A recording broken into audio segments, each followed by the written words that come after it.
So today I'm going to show you guys how I make my beef jerky.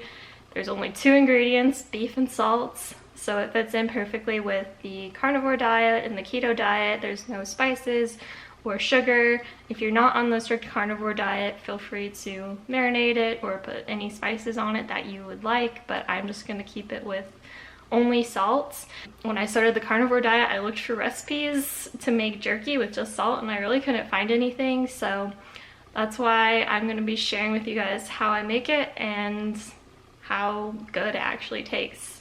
So I buy the stir fry strips of beef. Most grocery stores will sell it. I've gotten it at Walmart.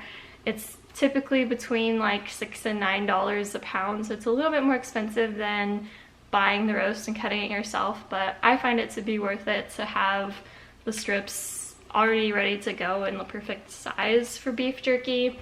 Some grocery stores or butchers will cut the roasts for you into jerky size strips at the price of the roast. So London broil or bottom rounds, something that is really low in fat, is kind of what you're looking for with jerky. So all I'm gonna do is take the beef out, put it in a bowl, salt it, and then put it into the dehydrator.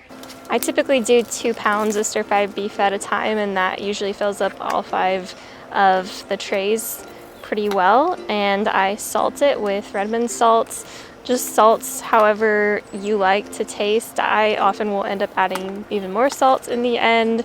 I like things really salty, so it's totally up to you how much you want to put on. If I really want the salt flavor to sink into the beef and tenderize it a bit more, I will salt it early and then put it into the fridge for a few hours before putting the strips onto the dehydrator trays. You can actually skip this step and just put the stir-fry strips straight onto the dehydrator trays and salt them, and that makes it even more easy and quick. The dehydrator that I have is called a Corsai. It's got 5 of these round trays and makes it super easy to make a lot of jerky all at once. This is much more easy than trying to make jerky in the oven.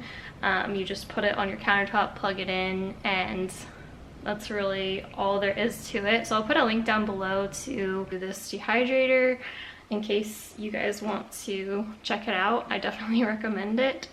Now all I have to do is lay out all of these pieces of beef in the dehydrator, and then I'll set it to 165, and I typically cook it for around an hour and a half to 2 hours, which is less than most people. I prefer jerky to be softer. I don't like it when it's really tough and hard to chew. I find it too hard on my jaw. It's totally up to you and personal preference, but what's nice about the dehydrator is you can just pull off a piece anytime you want and taste test them to see if you think they're done.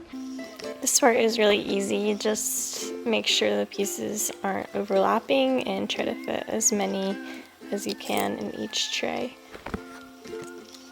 Also keep in mind that the cooking time will vary for different thicknesses of the beef, so I would definitely recommend keeping an eye on the jerky while it's cooking and giving it taste tests along the way to make sure you're getting it cooked exactly how you like it.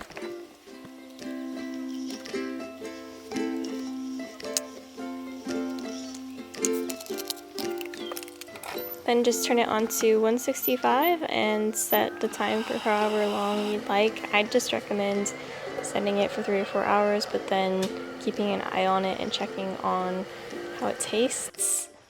That's all there is to it. I hope you guys enjoy your jerky, and be sure to subscribe for more simple and easy carnivore recipes.